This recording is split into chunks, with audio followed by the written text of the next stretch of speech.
Welcome to the deep dive. We take the sources you send us, dive deep, and pull out the key insights so you can get up to speed quickly. That's right. And today we're digging into the life of Oprah Winfrey. We've got excerpts here from famous people, English stories about her. Yeah, a really remarkable figure. So our mission today, it's not just, a straight biography. No, definitely not. We want to understand the sort of core elements of her journey, the rise, the influence. And the lessons, right? The big takeaways for you, listening, what's behind the famous name. Exactly. We're looking at how someone navigates such profound challenges, poverty, trauma, and becomes, well, one of the most influential people on the planet. It's an incredible story. The source covers so much ground her childhood, which was really difficult. Her start in media, the talk show, huge impact there. Owning her own network, the philanthropy, Mm-hmm. and these life lessons woven through it all. So the big question we're sort of tackling is how? How does that happen? Right. From deep poverty, personal hardship, to global influence. What are the ingredients? And maybe more importantly, what can you take away from it? Let's start at the beginning then. Chapter 1 in our source talks about the girl who asked why. Okay. So, born in Kosciuszko, Mississippi, 1954, Oprah Gail Winfrey. And that name story is interesting, isn't it? It's supposed to be Orpah from the Bible. Yeah, but people kept saying Oprah, and it just stuck. Yeah. Kind of sets a tone, maybe. Unexpected turns. Could be. And her early life, like you said, marked by real adversity, deep poverty. Raised first by her single mom, Vernita, then her grandmother, Hattie Mae. And Hattie Mae, despite the poverty, taught her to read incredibly young, like before 3. Yeah, the source mentions her reading the Bible in church, just stunning everyone. Imagine this tiny kid. It really highlights how crucial that early access to words, to stories can be, even when there's nothing else materially. Absolutely. That access to knowledge is a way out, almost. Yeah. And the source points out Hattie Mae's kindness alongside the hardship. So there was love there, even with things like, wearing potato sacks for clothes. Wow. Potato sacks. That really paints a picture. It does. But even then, the source says she had this deep voice, this big curiosity, already feeling different, but also wanting to understand. That's fascinating. That drive to question, even as a kid in those circumstances. Then, age 6, she moves to Milwaukee to be with her mother, and things actually got worse. Yeah, seems like a crowded place, mom working long hours. The source mentions her feeling really lonely. And this is also when the trauma starts. The sexual abuse by relatives, family, friends. It's difficult to talk about, but essential to her story. Absolutely essential. The source calls it dark, but formative. And you have to wonder how surviving that shaped her later empathy, right? Definitely. That capacity to connect with others' pain probably has deep roots there. Incredible resilience, even then. By 9, the source says, just immense pain, leading to understandable rebellion, skipping school. And then at 14, becoming pregnant and losing the baby. Just devastating. Truly. But the source frames it as a turning point, too. It led to her moving again, this time to Nashville. To live with her father, Vernon Winfrey. And he was different, strict, but caring. Yeah, the source really emphasizes his influence. What do you think was the most crucial part of that? Well, the structure, for sure, but also the focus on education, making her read a book every week, write a report. It must have been huge. Rebuilding confidence, instilling discipline. Exactly. It's just how much difference one stable, demanding, but supportive adult can make, Yeah. Especially after so much chaos. It really makes you think. And she started to thrive there, didn't she? In school. Totally. Joined the speech team, started winning public speaking contests. That powerful voice was emerging. Even as a teenager, people noticed. Mhm. Teachers saw fire, presence, a message. Yeah, that innate quality, that connection. It wasn't just about technique, it was something more. So you see this foundation being built, overcoming adversity, finding discipline, and crucially, finding her voice and believing in it. Yeah, dreaming bigger than her circumstances. That belief in a better future starting to really take root. Which leads us right into her early career. That Nashville period with her father was so pivotal. Absolutely. The structure, the encouragement, access to books, it reignited that love of learning, boosted her confidence massively. And the speech and drama in high school, that wasn't just an extracurricular, was it? It was honing that gift. Exactly. That emotional delivery, the impact she had. Winning state competitions wasn't just a prize, it was validation. It fueled that dream of speaking professionally. And then, at 17, winning Miss Black Tennessee, that opened a door, didn't it? A big one. A part-time job reading news at a local radio station. That's a real step into the industry. From high school speech team to professional radio, while also studying communications at Tennessee State. Right. She was juggling both. And that radio experience, that hands-on work, led directly to TV. WLAC-TV in Nashville. Youngest, first Black female news anchor there. Huge achievement. Incredible. But it wasn't quite the right fit, was it? The source makes that clear. Oh. She struggled with the impersonal style of hard news. Couldn't hide her emotions. Yeah, the story about her crying during sad stories. Her bosses saw it as a weakness. Called her too soft, too emotional, too different. That must have been tough. Really tough. It forced a choice, didn't it? Conform or find somewhere her authenticity wasn't a problem. And she chose authenticity. Realized she had to be herself, which led her to take a risk. Baltimore, Maryland. Co-anchoring the evening news there. But again, still not quite right. Which led to the talk show. People were talking. And that was it. The source says she felt at home, finally. Why do you think the talk show format clicked so perfectly? Well, it played to all her strengths, didn't it? Her warmth, her honesty, that genuine curiosity about people. Those weren't liabilities anymore. They were assets. Right. It was built for connection, for real stories, real feelings. And she connected. Laughed with guests, cried with them, made them feel seen. The audience responded immediately. Ratings went up. And that success in Baltimore got noticed. Yep. Which led to the big move, Chicago, 1983. Right. To host a morning show called AM Chicago. And it was Yeah. not doing well, right? Low ratings, low expectations. Exactly. Which might have been a blessing in disguise. Less pressure, maybe. More freedom to just be Oprah. Her openness, her honesty, that genuine care. People hadn't really seen a host like that before who truly listened. It tapped into something, a need for that kind of connection. And boom, ratings skyrocket, bottom to top in weeks. It's an amazing turnaround. Just incredible. And in 1984, they rename it The Oprah Winfrey Show. A household name is born. That renaming felt significant, like acknowledging she was the magic ingredient. Totally. And 1984 was a huge year for another reason, too. Yes, the color purple. Uh-huh. Steven Spielberg casts her. Wild, isn't it? No real acting experience, but she brings such power, such truth to Sophia. Unforgettable performance.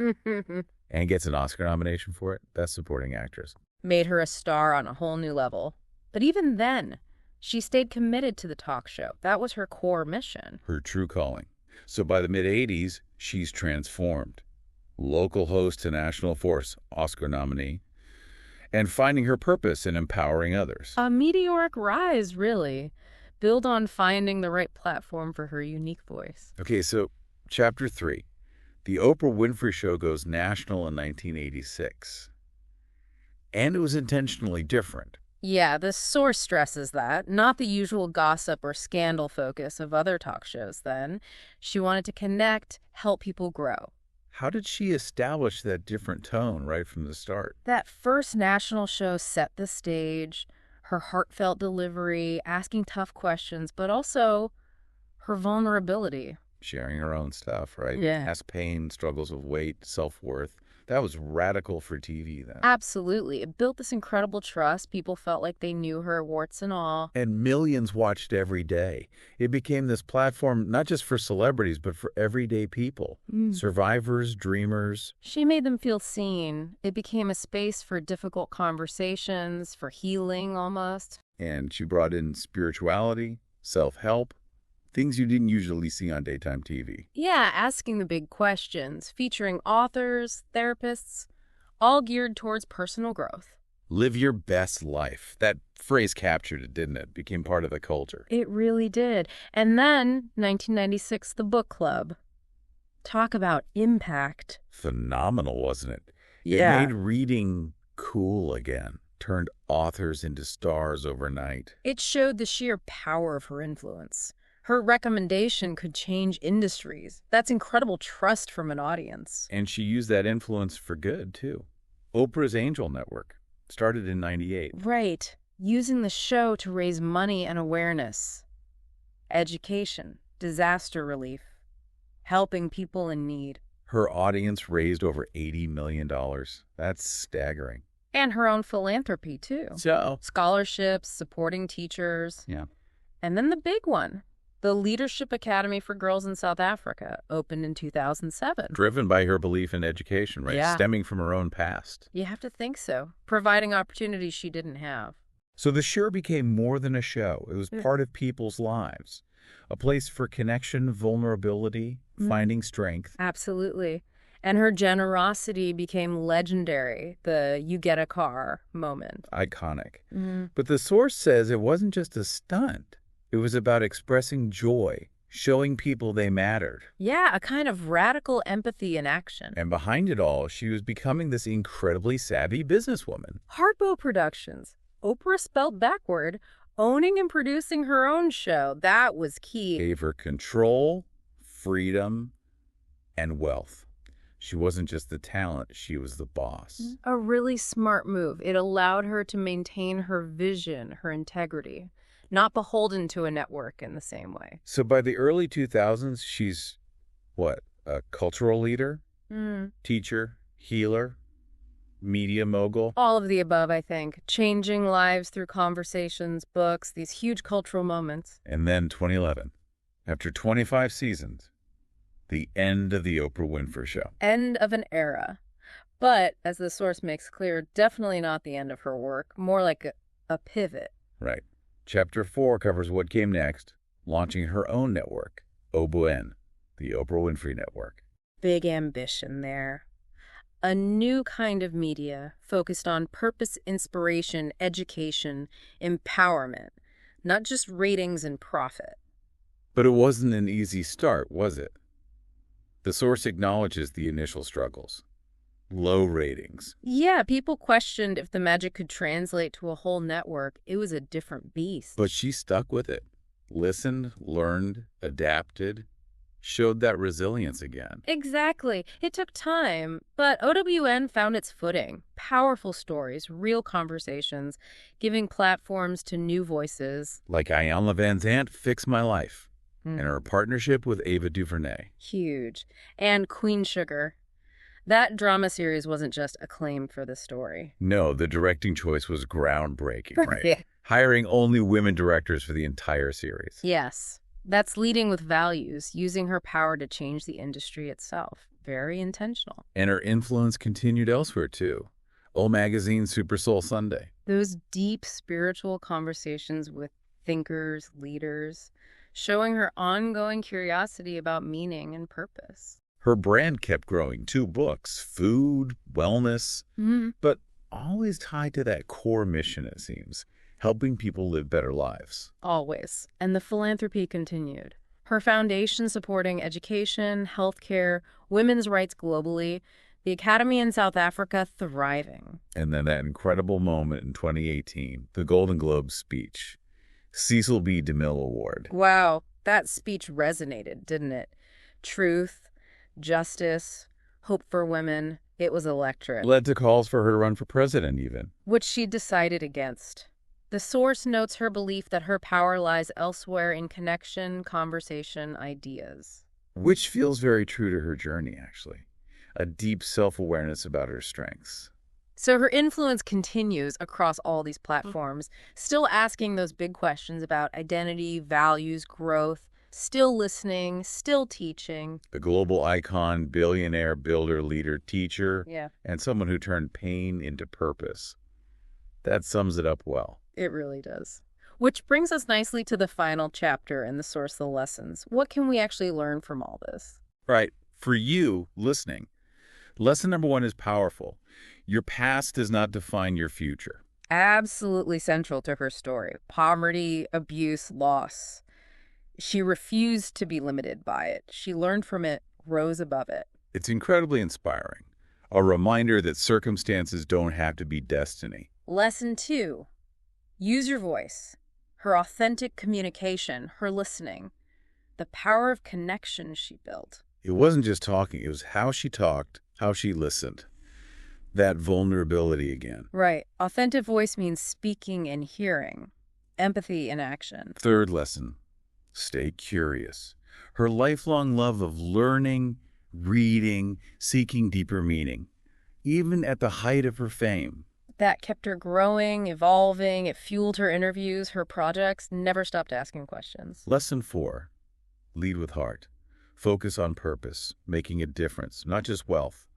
The school, the angel network. Yeah, aligning action with values, finding fulfillment in contribution, not just acquisition, leading with compassion. Number 5, own your story. Sharing your vulnerabilities wasn't weakness, it was strength.